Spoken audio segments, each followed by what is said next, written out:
Interim maintenance അതുപോലെ തന്നെ maintenance തുടങ്ങിയവയെല്ലാം വിധിക്കുന്നതിനേക്കാൾ മുമ്പായിട്ട് ഭാര്യ ഭർത്താക്കന്മാരുടെ അസറ്റ്സ്, ലയബിലിറ്റീസ്, എക്സ്പെൻഡിച്ചർ തുടങ്ങിയവയെല്ലാം ബഹുമാനപ്പെട്ട കോടതിയിൽ സബ്മിറ്റ് ചെയ്യണം എന്നുള്ളത് നമുക്ക് എല്ലാവർക്കും അറിയാവുന്ന ഒരു കാര്യമാണ്.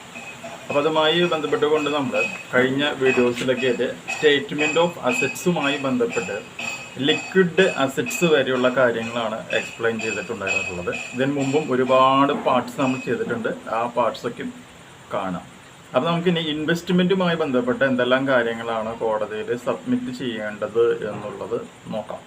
അതിൽ ഫസ്റ്റ് വൺ ആണ് ഇൻവെസ്റ്റ്മെൻറ്റിൽ first one, details of all investments you hold or in which you have interest and their current value എന്നാണ് പറയുന്നത്. ഇൻവെസ്റ്റ്മെൻറ്റുമായി ബന്ധപ്പെട്ട് നിങ്ങൾക്ക് എന്തെല്ലാം കാര്യങ്ങളുണ്ടോ അതെല്ലാം നമ്മൾ കോടതിയിൽ അറിയിക്കണം. അപ്പോൾ പ്രധാനപ്പെട്ട ഇൻവെസ്റ്റ്മെൻറ്റുകൾ എന്തൊക്കെയാണെന്നുള്ളത് നമുക്ക് നോക്കാം.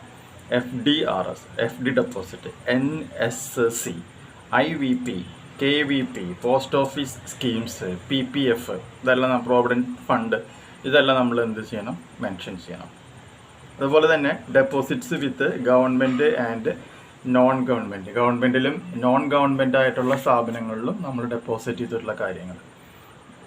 Stokes, shares, debentures, bonds, units and mutual ഫണ്ടുകൾ, അതായത് ഷെയർ മാർക്കറ്റിലോ അതുപോലെ തന്നെ കടപ്പത്രങ്ങളിൽ, ബോണ്ടുകളിൽ, മ്യൂച്വൽ ഫണ്ടുകളിലേക്കും നമ്മൾ എന്തൊക്കെയാണ് ഇൻവെസ്റ്റ് ചെയ്തിട്ടുള്ളത് എന്നുള്ളത് മെൻഷൻ ചെയ്യണം. Life and endowment policies and surrender values, നമ്മൾ എന്തെങ്കിലും ലൈഫ് ഇൻഷുറൻസ് പോലുള്ള സംഭവങ്ങൾ എടുത്തിട്ടുണ്ടെങ്കിൽ അതിൻ്റെ details. Loan given to friends, relatives and others, നമ്മൾ ഏതെങ്കിലും കൂട്ടുകാർക്കോ ബന്ധുക്കൾക്കോ പണം കടം കൊടുത്തിട്ടുണ്ടെങ്കിൽ അതിൻ്റെ കാര്യങ്ങൾ. Other investments not covered by above items, ഇതുമായി ബന്ധമില്ലാത്ത മറ്റേതെങ്കിലും കാര്യങ്ങളുണ്ടെങ്കിൽ അത് മെൻഷൻ ചെയ്യണം. പിന്നെ നെക്സ്റ്റ് പറയുന്നതാണ് pensions and retirement saving plan. നിങ്ങൾ എന്തെങ്കിലും പെൻഷൻ ആൻഡ് റിട്ടയർമെൻറ്റ് സേവിങ് പ്ലാനുകൾ നടത്തുന്നുണ്ടോ? അതായത് it indicate name of institution where accounts are held, name and address of pension plan and pension details. നിങ്ങൾ അങ്ങനെ എന്തെങ്കിലും തരത്തിലുള്ള ഒരു പെൻഷൻ പ്ലാൻ ചെയ്യുന്നുണ്ട് എന്നുണ്ടെങ്കിൽ അതിൻ്റെ ഡീറ്റെയിൽസ്, അതെന്നാണ് മെച്യൂർഡ് ആവുക തുടങ്ങിയ കാര്യങ്ങൾ മെൻഷൻ ചെയ്യണം.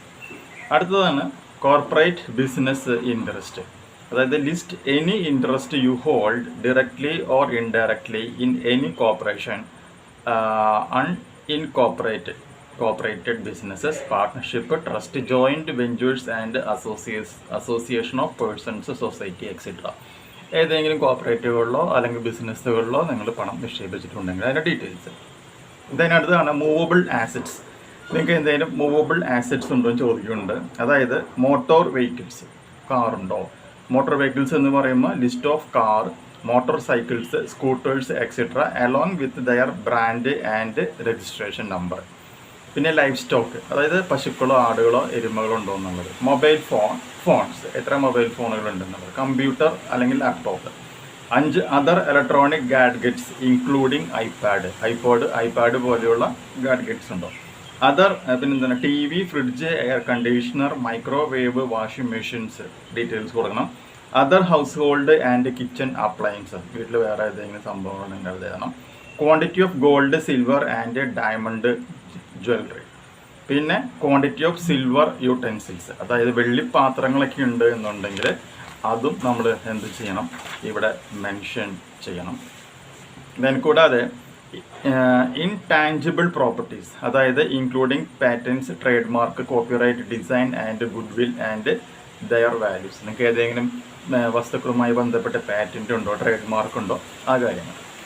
69 എബൌട്ട് ഡിസ്പോസൽ ഓഫ് പ്രോപ്പർട്ടീസ്, അതായത് particulars of properties movable as well as immovable sold, agreed to be sold between the date of marriage till the date of filing of this affidavit and the sale consideration received from the purchaser. ഏതെങ്കിലും കാര്യങ്ങളുമായി ബന്ധപ്പെട്ടുള്ള വസ്തുക്കൾ വാങ്ങുകയോ വിൽക്കുകയോ കല്യാണത്തിന് മുമ്പോ divorce petition ഫയലിന് മുമ്പുമായിട്ടും ചെയ്തിട്ടുണ്ടോ എന്നുള്ളത്. Then others list anything else of value that you on including precious metals, collections, work of art, jewelry or husband items of high value, include location of